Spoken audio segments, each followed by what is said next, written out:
오늘 예수님은 우리가 주님을 기다리는 자세에 대해서 말씀을 주고 있습니다. 크게 두 가지로 말씀을 주고 있는데, 첫 번째 우리의 자세는요, 35절의 말씀 나와 있는데요. 같이 읽어볼까요? 시작. 허리에 띠를 띠고 등불을 켜고 서 있으라. 36절 한번 읽읍시다. 시작.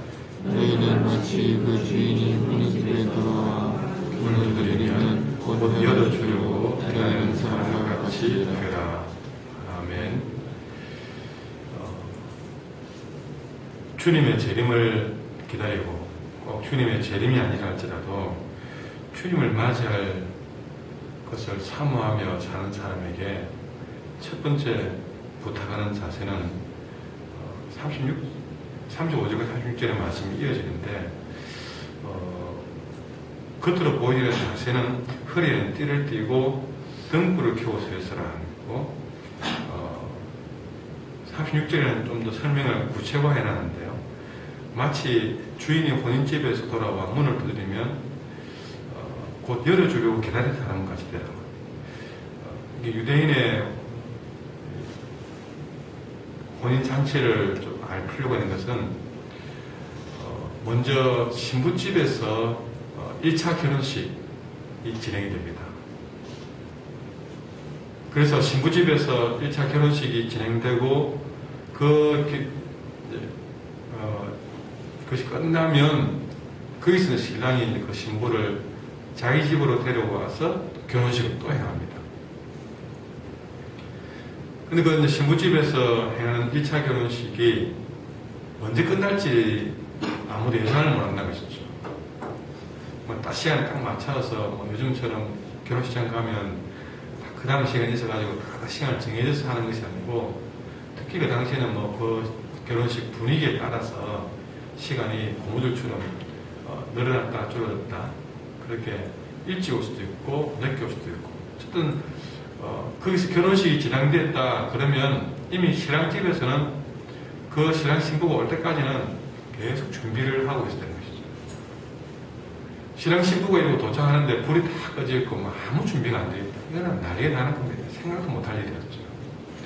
그걸 이 말씀을 듣고 있는 유대인들은 이미 결혼식 그러면 또 신랑집에서 뭘 하는가 그러면 다 알고 있는 그런 상황에서 지금 예를 든 겁니다. 그러니까 지금 이 결혼식에 대한 예는요, 예수님이 가장 적절한 예를 든 것이거든요. 우리는 설명을 해야 되지만 그 사람들은 설명이 필요 없는, 그렇게 깨어있으면 되는 것이구나, 그런 정도의 풍습을 예수님은 가지고 와서 예를 들고 있는 것입니다. 자, 어쨌든 우리가 그런 설명을 들어서라도 그런 것이구나 하고 이해를 하면 되는 것이죠. 자, 다시 본문으로 돌아오면 주님을 맞이할 준비는 어떻게 돼야 되느냐. 여러분 또 35절에 보면 띠를 띠고 허리에 띠를 띈다는 것은요, 깨어있다는 것입니다. 그야말로 여러분 할 일 다 끝나면 집에 가면 모든 겉옷을 다 벗고 잠옷이나 편한 복장을 입고 집에 이제 쉬지 않습니까? 근데 허리에 띠를 띈다는 말은요, 완전히 군인이면 군인의 그 유니폼을 딱 입고 그렇게 딱 준비를 하고 있단 말이죠. 깨어있다는 말입니다. 일할 준비가 다 되어 있다는 뜻이죠. 그 다음에 등불을 켜고 서 있어라. 그래가지고 주인이 와서 문을 두드릴 때는 곧 열어주려고 기다리는 사람같이 되어 있어라. 상상을 해봤습니다. 그 문고리를 안에서 딱 잡고 바깥에 결혼식을 마쳐 들어온 주인이 내 왔다 하고 두드릴 순간에 곧 문을 두드릴 때 곧 열어주려고 기다리는 사람처럼 기다리는 생각해보죠. 그게 몇 시간이 된다 생각해보죠. 그래도 열어줄 준비를 다 하고 다니죠. 심지어는 여러분 38절에 보면요, 주인이 혹시나 2경이나 혹 3경에 이르렀어도 종들이 그같이 하고 있는 것을 보면 그 종은 복이 있다. 그러니까 우리가 저녁에 예를 들어서 보통 몇 시 자냐 그러면 10시 잔다, 11시 잔다 그랬을 때 자기 전에 그렇게 하는 것도 복이 있죠. 그러나 이경삼경은 어쩌면 표현하자면 다 이제는 안 오는 건 아닌가 하고 다 포기하고 뭐 다 자자 이제는 오기는 그런 것 같다. 아마 날 받으면 오겠지 하고 다 자는, 그러니까 안 올 것이 예상되는 그런 시점에도 주인이 문을 두드리면 열어주려고 기다리는 사람처럼 있으면 그건 대단한 사건이다 하시죠. 대단한 사건이다.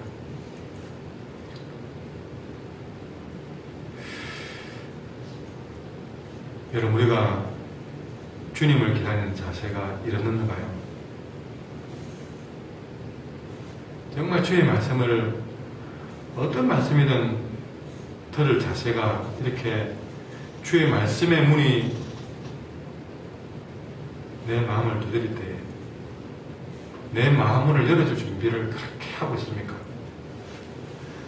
듣다 보니까, 우연히 듣다 보니까 그때서야 이 말씀 들어야 싶어서 말씀의 문에 마음문을 문고리를 열어서 당깁니까? 주님을 대할 때에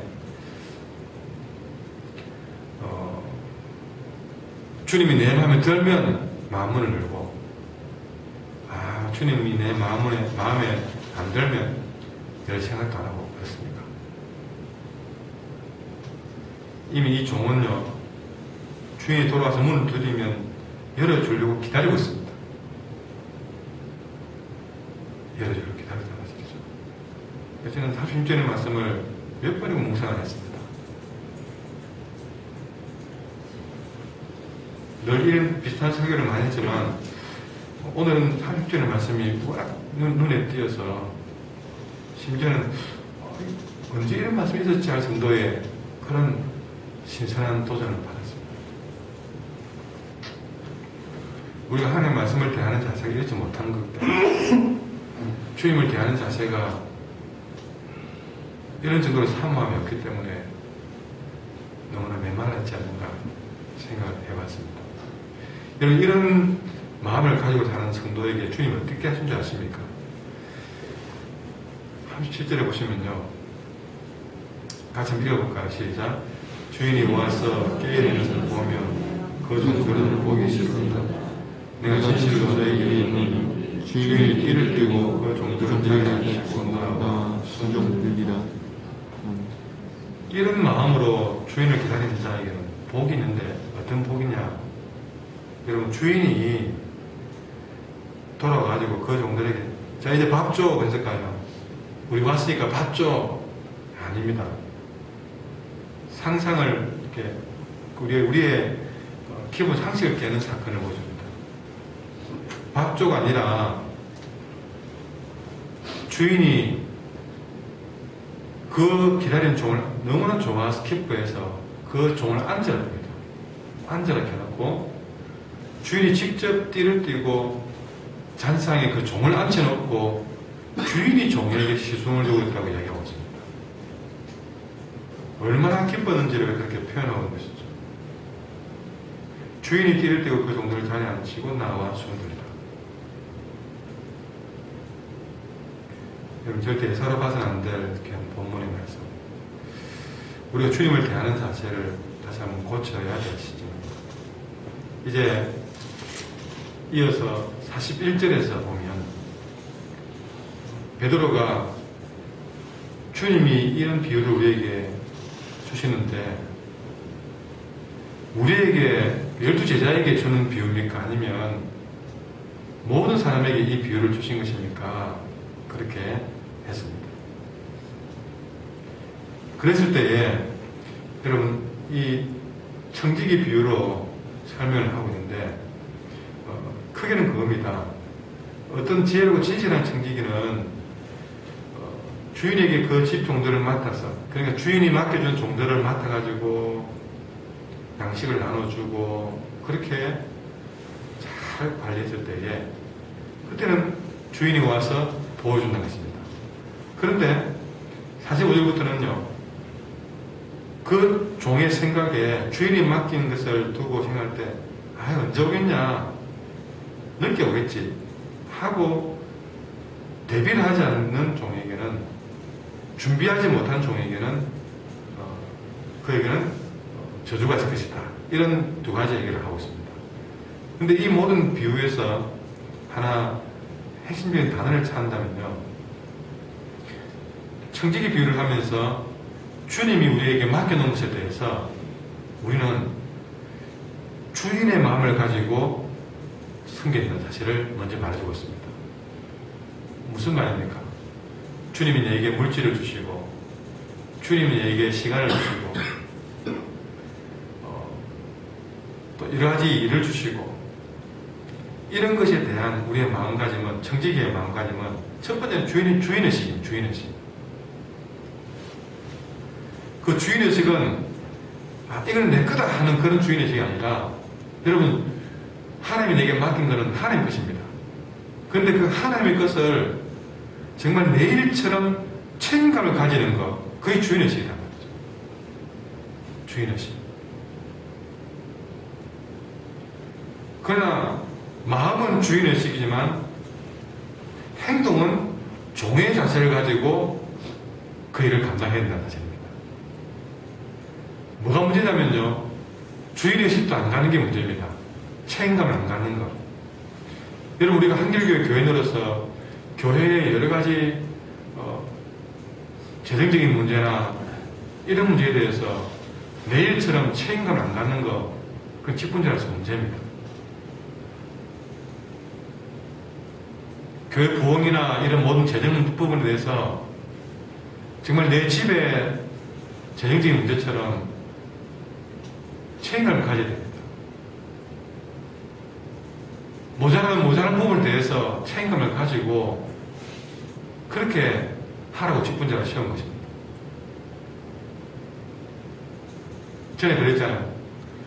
우리 재정상을 매주 수입과 지출을 공개하는 이유는 재정부가 잘하고 있냐 못하고 있냐 그거 감시하라고 세운 게 아닙니다.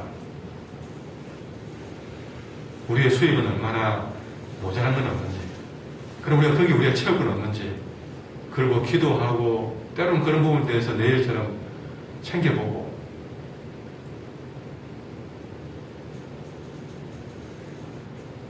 교회 구석구석에 무슨 의자가 부서진 게 있으면 내 집 의자가 부서진 것처럼 누가 말 안 해도 그것을 가지고 좀 고쳐놓든지 아니면 사놨든지, 그런 주인의식 가지고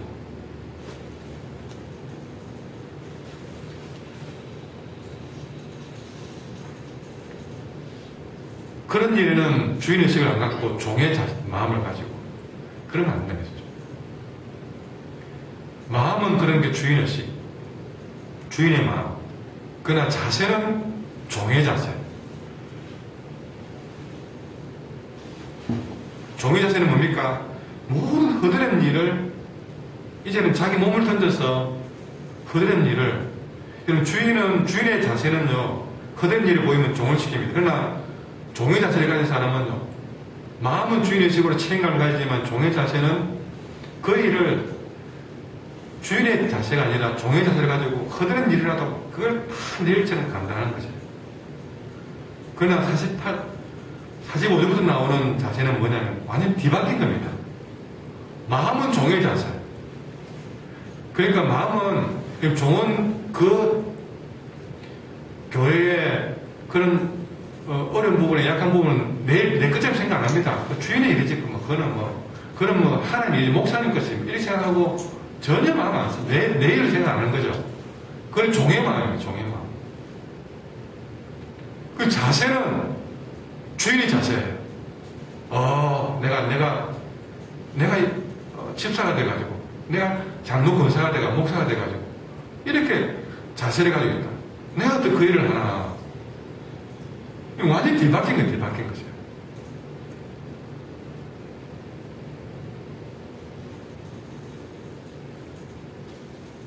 정말 주인의 마음을 가져서 모든 일에 책임감을 가지고, 자세는 종의 자세를 가지고 모든 그런 일이 내가 해야 될 일을 생각하고 그렇게 감당하는 사람에게는 44절에 내가 참으로 너에게 이르노니 주인이 그 모든 소유를 그에게 맡기리라.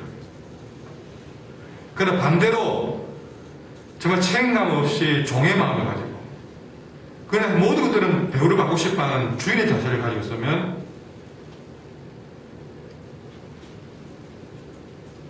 48절에 보십시오. 많이 받은 자에게는 많이 요구할 것이요 많이 맡은 자에게는 많이 달라할 것이다.